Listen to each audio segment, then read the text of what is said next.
ഇന്ന് വരെ ജീവിച്ച ജീവിതം ഒന്ന് മാറണം. വേണ്ട, മതി. ആമേ, പലപ്പോഴും ചിന്തിച്ചിട്ടുണ്ട്, നന്നാകണം, നന്നായി ജീവിക്കണം, നല്ലതായി നടക്കണം, പറ്റുന്നില്ല. എന്നാൽ ഇന്ന് രാത്രി ദൈവത്തിനായി എൻ്റെ ഹൃദയവാതിൽ തുറക്കപ്പെടുകയാണെന്ന് ഇന്ന് രാത്രി ഏറ്റുപറയുന്ന ഏതൊരു ജീവിതം ഈ ശബ്ദപരിധിയിലുണ്ടോ, അഭിമാനത്തോടെ അനുഭവത്തിൽ നിന്ന് പറയട്ടെ. 22 വർഷങ്ങൾക്ക് മുമ്പ് ജീവിതത്തിൻ്റെ എല്ലാ പ്രതീക്ഷകളും നഷ്ടപ്പെട്ട് ഞാനും എൻ്റെ ഉമ്മയും സഹോദരിമാരും ഒരു വെള്ളിയാഴ്ച ദിവസം സന്ധ്യയ്ക്ക് ഒരു കുപ്പി വിഷത്തിലോ ഒരു മുഴം കയറിലോ തീർത്ത് കളയാമെന്ന് ചിന്തിച്ച ആ നാളിൽ നിന്ന് ഈ 22 വർഷം സമാധാനത്തോടെ ജീവിക്കാൻ ഈ സുവിശേഷം ഞങ്ങളെ ജീവനിലേക്ക് കൊണ്ടുവന്നെങ്കിൽ ഇന്ന് രാത്രി 1 രൂപ ചെലവില്ല. ഹൃദയത്തിൻ്റെ വാതിൽ ഈ സുവിശേഷത്തിനായി തുറക്കപ്പെട്ടാൽ പ്രതീക്ഷയ്ക്ക് വകയുണ്ട്. തകർന്നു പോയിട്ടില്ല, ഇനിയും വകയുണ്ട് പ്രതീക്ഷയ്ക്ക്. യേശുവിനായി ഹൃദയം കൊടുക്കുക. പാപമോചനം പ്രാപിപ്പാൻ ഞങ്ങൾ ക്ഷണിക്കുന്നു.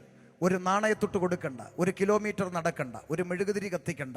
ഇന്ന് രാത്രി സൗജന്യമായി നിന്റെ ഹൃദയത്തിൻ്റെ വാതിൽ സർവേശ്വരനായി തുറക്കപ്പെട്ടുകൊണ്ട് ലോകത്തിൻ്റെ വെളിച്ചമാകുന്ന അങ്ങ് എൻ്റെ ഹൃദയത്തിൽ കടന്നു വന്ന് എൻ്റെ ഹൃദയത്തിൽ കുടിയിരിക്കുന്ന ഈ പാപത്തെ, തിന്മയുടെ, തെറ്റിൻ്റെ ഇരുട്ടിനെ പുറത്താക്കിക്കൊണ്ട് ഈശ്വരനായി അങ്ങ് എൻ്റെ ഹൃദയത്തിൽ വസിക്കണം. വേദപുസ്തകം ഇങ്ങനെ എഴുതിയിരിക്കുന്നു, മഹത്വത്തിൻ്റെ പ്രത്യാശയായി ക്രിസ്തു നിങ്ങളിൽ വസിക്കുന്നു.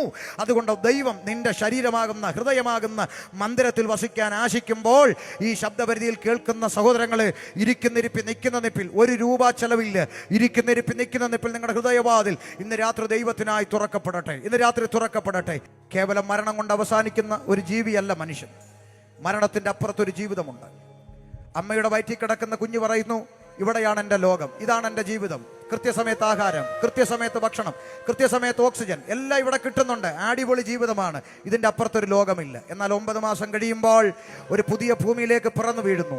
ജനിപ്പിച്ച പിതാവിൻ്റെ മുഖം കണ്ട് ചിരിക്കുന്നു. ഇതുപോലെ ഭൂമി എന്ന് പറയുന്ന ഗർഭപാത്രത്തിൽ കിടക്കുന്ന മനുഷ്യൻ 70-80 വയസ്സ് ആയുഷ്യ കിടന്നുകൊണ്ട് പറയുന്നു, ഒരു ജന്മയല്ലേ ഉള്ളലിയ, അടിച്ച് പൊളിക്കളിയ, വെറുതെ പ്രാർത്ഥന എന്നും പറഞ്ഞ് നടക്കാതെ, ഇതിൻ്റെ അപ്പുറത്തൊന്നുമില്ല എന്ന് പറയുമ്പോൾ ഓർക്കണം, 70-80 വയസ്സം കഴിയുമ്പോൾ ഈ ഭൂമിയോട് ടാറ്റ പറഞ്ഞ് മറ്റൊരു ലോകത്തിലേക്ക് നീ കടന്നു പോകും.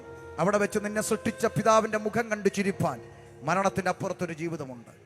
ക്രിസ്തുയേശുവിൽ വിശ്വസിച്ച് പാപമോചനം പ്രാപിച്ച തൻ്റെ കുഞ്ഞുങ്ങളെ ചേർക്കുവാൻ യേശു ക്രിസ്തു വീണ്ടും വെളിപ്പെടാൻ പോവുകയാണ്.